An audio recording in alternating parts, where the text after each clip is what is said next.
ஓம் சாய்ராம். என் அன்பு செல்லமே, என்னுடைய தங்கமே, நல்லவர்களா கெட்டவர்களா எதுவுமே தெரியாமல் சிலருக்கு நீ உதவி செய்து கொண்டிருக்கிறாய்.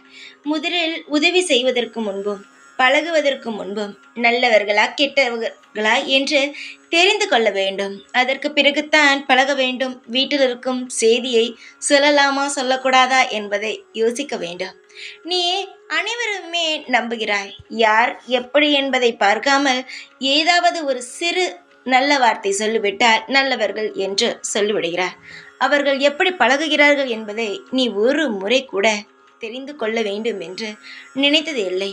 நீ நல்ல குழந்தை என்பதற்காக மற்றவர்களும் அதே மாதிரி தான் யோசிப்பார்கள் என்பது கிடையாது. உன்னுடைய வாழ்க்கையில் என்ன நடக்கிறது என்பதை தெரிந்து கொள்ள கூட அவர்கள் உன்னுடன் பழகலாம். அதை நீ தெரிந்து கொள்ள வேண்டும். யாராக இருந்தாலும் சுதாரிப்பாகத்தான் நீ இருக்க வேண்டும். ஏனென்றால் உன்னை சுற்றி இருப்பவர்கள் துரோகிகளாகவும் உன்னுடைய வாழ்க்கையை கெடுப்பவர்களாகவும் தான் இதுவரை இருந்திருக்கிறார்கள். அதனால் நீ நிறைய விஷயங்கள் வாழ்க்கையில் தெரிந்து கொண்டாய்.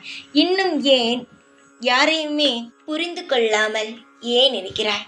என்னுடைய தங்கமே, உன் வாழ்க்கையில் நிறைய பாடங்களை கற்றுக்கொண்டாய். அது எதற்காக? எல்லோரையும் புரிந்து கொள்ள வேண்டும், வாழ்க்கையில் சுதாரிப்பாக இருக்க வேண்டும் என்பதற்காகத்தானே.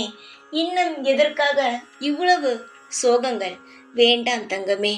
எல்லோருடைய வாழ்க்கையிலும் நிறைய கஷ்டங்கள் இருக்கும்.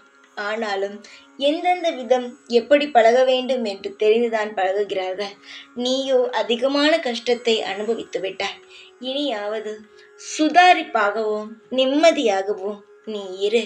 இதுவரை நீ எடுத்து வைத்த அனைத்தும் தவறாகி இருக்கலாம். ஆனால் இதற்கு மேல் நீ எடுத்து வைக்கும் ஒவ்வொரு விஷயங்களும் நிம்மதிகரமாகவும் நல்ல முறையிலும் நிச்சயமாகவே இருக்கும். இனி எல்லா விஷயத்திலும் நீ தாராளமாக முடிவெடுத்து செய்யலாம். உனக்கான நல்ல நேரமோ துவங்கிவிட்டது. இனி எதற்குமே நீ கவலைப்படக்கூடாது. என்ன நடக்கும், நம் வாழ்க்கையில் எடுத்து வைக்கும் ஒவ்வொரு விஷயங்களும் இனி எப்படி இருக்கும் என்பதை நீ யோசிக்காமல் ஒரு எடுத்து வை. நல்ல பலன்கள் மட்டுமே கிடைக்கும். நிச்சயமாகவே இதற்கு மேல் உன் வாழ்க்கையில் சோதனைகள் வராது. நிச்சயமாகவே அனைத்துமே சாதனைகளாகவே இருக்கும்.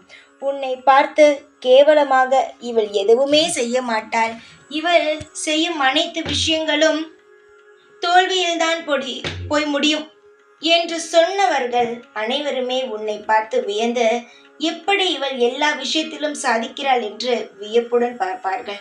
தங்கமே, சாயிருக்கிறேன் என்று நம்பி எல்லா விஷயத்திலும் நீ தாராளமாக யோசித்து முடிவெடுக்கலாம். நிச்சயமாக உனக்கான நல்லதை மட்டுமே இந்த சாய் செய்து தருவேன். எப்பொழுதும் உன் கூடவே இருப்பேன். இந்த சாய்நான். ஓம் சாய்ராம்.